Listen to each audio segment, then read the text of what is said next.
Hello दोस्तों, दृष्टि IAS के इन फोकस प्रोग्राम में आप सभी का स्वागत है। स्वास्थ्य पर कितना खर्च हो रहा है देश के अंतर्गत, यह जानना हमारे लिए बहुत ज़रूरी होता है। खास तौर से एक ऐसे समय काल में जिसको हम पीछे छोड़ करके आए हैं और वो महामारी का दौर था। अगर हम 2015 से लगा करके देखें तो कई सारे ऐसे आंकड़े हमें पता चलते हैं जहाँ पर हमें ये जानकारी मिल पा रही है कि सरकार द्वारा जो स्वास्थ्य से जुड़ी हुई देखभाल है उसमें खर्च को बढ़ाया जा रहा है। इसके अलावा निजी लोगों द्वारा किस तरह से स्वास्थ्य पर खर्च किया जाता है। एक सवाल ये भी हो सकता है कि लोग स्वास्थ्य बीमा का उपयोग किस तरह से कर रहे हैं, वो कितना उपयोगी हो सकता है स्वास्थ्य की केयर करने में। क्योंकि अगर कोई व्यक्ति का स्वास्थ्य खराब होता है या उसको हेल्थ को लेकर के कोई इश्यूज होते हैं, तब जो खर्च आता है वो अपने आप में बहुत ज़्यादा आता है। ऐसे में अगर कोई व्यक्ति सरकारी योजनाओं या किसी तरह की निजी बीमा कंपनी द्वारा किसी भी तरह से संरक्षित नहीं किया गया है या उसने कोई उत्पाद नहीं लिया है, तब फिर उसकी पॉकेट पर होने वाला जो व्यय है बहुत ज़्यादा दिखाई देगा। इस टॉपिक को आज हम यहाँ पर कैलकुलेट करेंगे क्योंकि इससे जुड़ी हुई एक रिपोर्ट सामने आई है जिसमें कई सारे डेटा है। कोई सवाल अब आपसे कैसे पूछा जा सकता है कि हाल ही में रिपोर्ट जारी हुई है, इसमें किस दिशा में जानकारी मिलती है, या फिर कोई उससे जुड़े हुए कोई स्टेटमेंट निकाल करके पूछे जा सकते हैं कि विगत वर्षों में ऐसा हो रहा है या क्या हो रहा है। अब जो टॉपिक है वह है राष्ट्रीय स्वास्थ्य लेखा अनुमान 2019-20। इसमें स्वास्थ्य पर जो सरकारी खर्च है उसको बढ़ने की बात की गई है। बहुत सारे ऐसे पॉइंट हैं जो आपको जानने चाहिए। What the latest national health account figures says about India's healthcare sector, यानी कि भारत के अंतर्गत जो स्वास्थ्य सिस्टम है, स्वास्थ्य प्रणाली है, स्वास्थ्य क्षेत्र है, वो कैसे कार्य कर रहा है, क्या आंकड़े बताते हैं। तो चर्चा में क्यों है, इस पर थोड़ी सी और बात करते हुए फिर समझेंगे कि रिपोर्ट में क्या क्या प्रमुख निष्कर्ष है, किन बातों को हमें समझना है। आउट ऑफ पॉकेट व्यय होता क्या है और इसमें गिरावट आ रही है तो किस तरह से आ रही है। बीमा पर खर्च की स्थितियां क्या है देश में। राज्यों के स्वास्थ्य व्यय की क्या स्थिति है, क्योंकि अगर हम हेल्थ को देखें तो वो स्टेट लिस्ट के अंतर्गत दिखाई देगा। इसके अलावा निष्कर्ष क्या हो सकते हैं, और एक सवाल जो कि आपसे प्रीलिम्स में पूछा जा सकता है, जीएस पेपर 3 इसका इकोनॉमिक एंगल कवर करेगा कि इसके जो प्रभाव होंगे वो किस तरह से अर्थव्यवस्था पर पड़ेंगे। इसके अलावा ये जीएस पेपर 2 में आप जोड़ सकते हैं स्वास्थ्य वाले खंड से। चलिए, तो चर्चा में क्यों है, क्योंकि हाल ही में राष्ट्रीय स्वास्थ्य लेखा अनुमान 2019-20 जारी हुआ है, जिसका पहला इंपॉर्टेंट पॉइंट है कि सरकारी खर्च में विगत कुछ वर्षों में लगातार वृद्धि देखने को मिली है। यानी सरकार ने हेल्थ सेक्टर में ठीक ठाक खर्च किया है। लोगों की स्वास्थ्य संबंधी जरूरतों पर होने वाले खर्च में कमी आई है, यानी कि लोग जो अपनी हेल्थ पर खुद की पॉकेट से खर्च कर रहे थे उसमें कहीं ना कहीं गिरावट देखने को मिली है। अब सरकार ने इसे बताया है कि जीडीपी का 1.35% सरकार ने हेल्थ पर खर्च किया है। जीडीपी यानी ग्रॉस डोमेस्टिक प्रोडक्ट का मतलब क्या होता है कि किए गए वर्ष में किसी देश के अंतर्गत अंतिम वस्तुओं एवं सेवाओं का मूल्य। तो जो जीडीपी है ओवरऑल उसका इतने परसेंट तक ये हेल्थ पर सरकार ने खर्च किया है। इसके अलावा स्वास्थ्य खाते का अनुमान या हम कहें स्वास्थ्य लेखा का अनुमान स्वास्थ्य पर देश के कुल व्यय का वर्णन करता है, यानी कि हेल्थ पर कोई देश कितना खर्च कर रहा है, ये बहुत जरूरी है। इसके अलावा इसमें सरकार, निजी क्षेत्र, गैर सरकारी संगठन और व्यक्तियों के द्वारा कितना खर्च शामिल है इसकी भी चर्चा देखने को मिलती है। रिपोर्ट में क्या क्या प्रमुख बातें हैं, इसमें देखिए 4 निष्कर्ष समझ में आते हैं, 4 प्रमुख बातें हैं जो दी गई हैं। पहला है स्वास्थ्य पर सरकारी खर्च बढ़ रहा है, जिसमें चर्चा में क्यों से शुरू किया। तो जीडीपी के प्रतिशत के रूप में जो खर्च है उसमें वृद्धि हुई है। अगर हम 2015 से लगा करके देखेंगे तो 2015 में 1.13% खर्च किया जा रहा था, जो बढ़ करके 2020 में 1.35% हो गया है। नंबर्स बहुत ज़्यादा नहीं लगेंगे, आपको लगेगा कि 1.13 था, ठीक है थोड़ा सा बढ़ गया, लेकिन अगर आप इसका आंकड़ा देखेंगे तो लगभग 2 गुने के आसपास जो खर्च है वो पहुंच रहा है। यानी इस अवधि में सरकार का प्रति व्यक्ति स्वास्थ्य जो खर्च है वो 1108 रुपये से बढ़ करके 2014 रुपये हो गया है। हालांकि संख्या अभी भी 2025 तक जो स्वास्थ्य सेवा में 2.5% निवेश किए जाने का लक्ष्य रखा गया है से दूर दिखाई देती है। हालांकि अभी हमारे पास 2 वर्षों का और समय है और 2023 का भी कुछ समय बाकी है। इसका दूसरा पॉइंट कहता है कि स्वास्थ्य पर लोगों द्वारा अपनी जेब से खर्च किए जाने वाले धन में गिरावट आई है, यानी आउट ऑफ पॉकेट जो एक्सपेंडिचर है, जो व्यय है, उसमें गिरावट है। ऐसी गिरावट होती है जिसको किसी भी तरह के सरकारी बीमा द्वारा या फिर किसी तरह के निजी बीमा द्वारा कवर नहीं किया गया है। कोई मेडिकल इमरजेंसी के अंतर्गत जो दवाएं हैं वो हो सकती हैं, हेल्थ केयर में आने वाले खर्च को जो शेयर कर लिया जाता है कई बार वो खर्च हो सकता है, तो उसको जोड़ करके बताया है। वित्त वर्ष 2020 में जो हेल्थ केयर है उस पर होने वाले कुल खर्च का 43.1% सीधे लोगों की जेब से हुआ था। जबकि अगर आप इसकी पिछले वर्ष में तुलना करेंगे, मतलब यहाँ लग रहा है कि ठीक ठाक खर्च हुआ है, लेकिन विगत वर्षों से तुलना करें यानी 2015 में देखेंगे तो 62.6% हुआ था, जिसमें कि अब 15.5% की गिरावट देखने को मिल रही है। क्योंकि रिपोर्ट है तो डेटा है, ऐसे में डेटा को भी समझना बहुत इंपॉर्टेंट है। अगर आप डेटा से कुछ लाइंस भी लिख देंगे इस रिपोर्ट को कोट करते हुए तो आपका आंसर बेहतर होगा और उसमें ज़्यादा नंबर भी आपको मिल पा रहे होंगे। सरकार के स्वास्थ्य व्यय का एक बड़ा हिस्सा प्राथमिक क्षेत्र में खर्च हो रहा है, जिसका तीसरा प्रमुख पॉइंट है, यानी वित्त वर्ष 2020 में सरकार द्वारा किए गए कुल खर्च में से 55.9% का जो खर्च है वो प्राथमिक देखभाल के लिए हुआ है। दूसरे नंबर पर 29.6% माध्यमिक देखभाल और 6.4% तृतीयक देखभाल। अब 3 शब्द आए हैं आपके सामने, प्राथमिक देखभाल, माध्यमिक देखभाल और तृतीयक देखभाल। तो प्राथमिक देखभाल के अंतर्गत आप शामिल कर सकते हैं पूरे समाज के अंतर्गत जो हेल्थ केयर है, प्राथमिक लेवल पर, शुरुआती लेवल पर उसको शामिल करता है बड़े स्तर पर।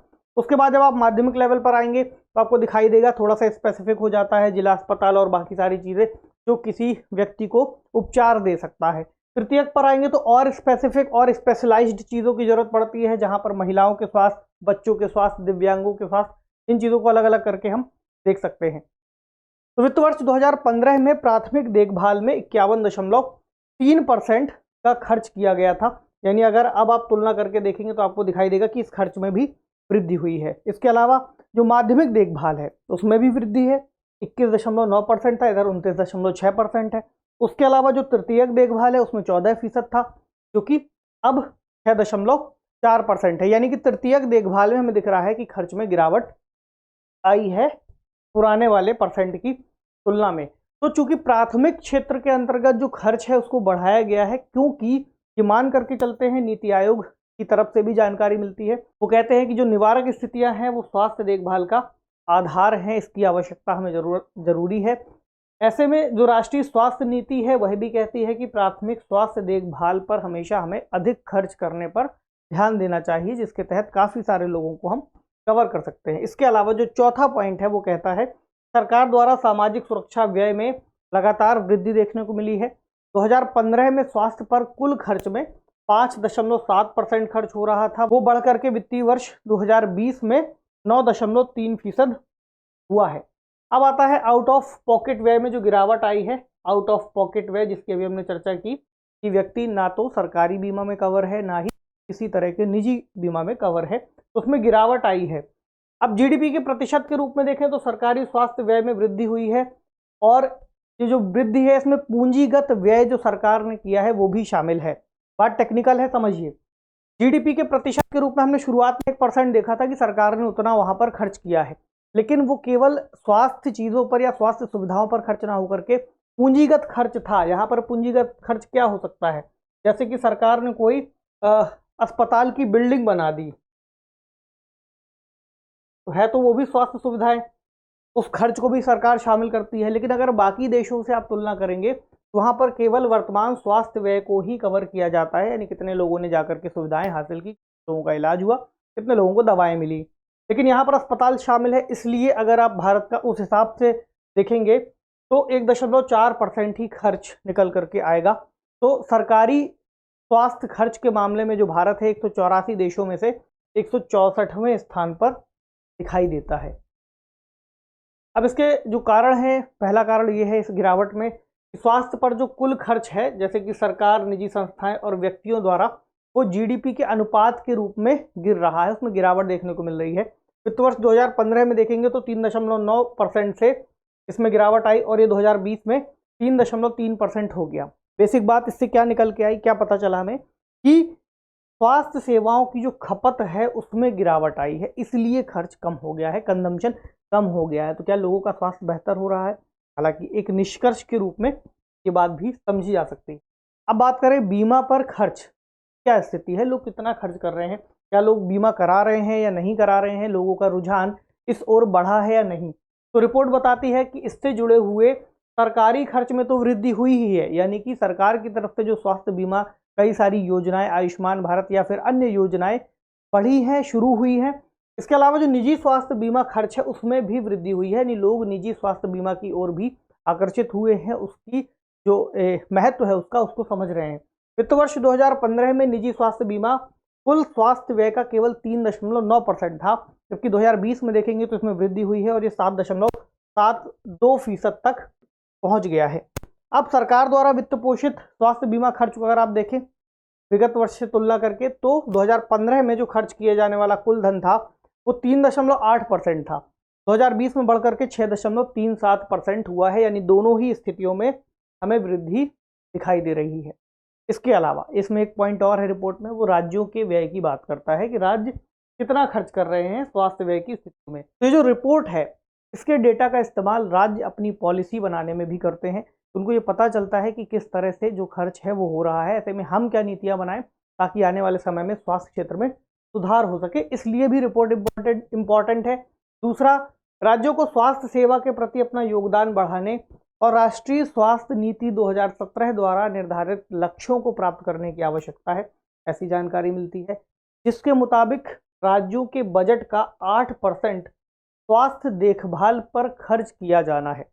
लेकिन हमें दिखाई देता है कि अधिकांश 1-2 बड़े राज्यों को और कुछ छोटे राज्यों को छोड़ दें तो कोई भी राज्य 4.5-5% से ज़्यादा खर्च नहीं कर रहा है। हालांकि जो वित्त वर्ष 2020 में 2 बड़े और 3 छोटे राज्य और यूटी की चर्चा है, उसमें आपको कुछ नाम जानने चाहिए, जैसे कि दिल्ली है। दिल्ली में स्वास्थ्य पर कुल खर्च का 18.7% खर्च किया गया है वित्त वर्ष 2020 में। केरल में 8%, पुदुचेरी में 10.5%, मेघालय में 8.9% और गोवा में 8.7% तक का खर्च देखने को मिलता है। हालांकि बाकी राज्यों से भी यही उम्मीद है कि वो अपना खर्च बढ़ाएंगे।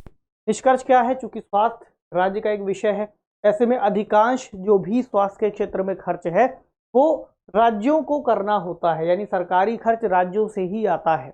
यहाँ पर आवश्यकता क्या है, केंद्र सरकार भी उन राज्यों की मदद करे, उन राज्यों को बढ़ावा दे जो स्वास्थ्य की दिशा में या स्वास्थ्य देखभाल को बढ़ा रहे हैं। तो केंद्र को इसकी मांग करने वाले राज्यों को और अधिक सहायता प्रदान करने की आवश्यकता है, ऐसा ये रिपोर्ट बताती है। इसके अलावा एक उदाहरण देखें, जैसे राजस्थान ने स्वास्थ्य का अधिकार राइट टू हेल्थ बिल को लाया है।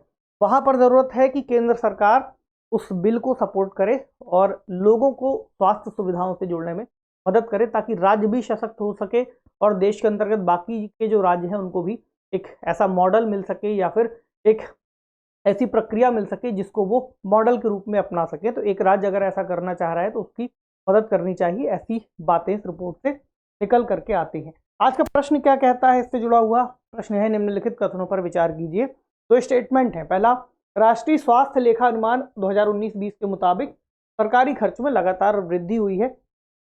दूसरा, लोगों की स्वास्थ्य संबंधी जरूरतों पर होने वाले खर्च में कमी आई है। तो आपको बताना है इन दोनों ही स्टेटमेंट में कौन सा स्टेटमेंट सही है या कौन सा स्टेटमेंट सही नहीं है। इसके अलावा इस रिपोर्ट से जुड़ी अगर आप कोई और जानकारी चाहते हैं या आपको कुछ पहले से पता है, आप कुछ बताना चाहते हैं, तो आप कमेंट सेक्शन में लिख सकते हैं। आपसे मिलते हैं अगले सेशन में किसी अन्य महत्वपूर्ण विषय के साथ। पढ़ते रहिए, अपना ख्याल रखिए।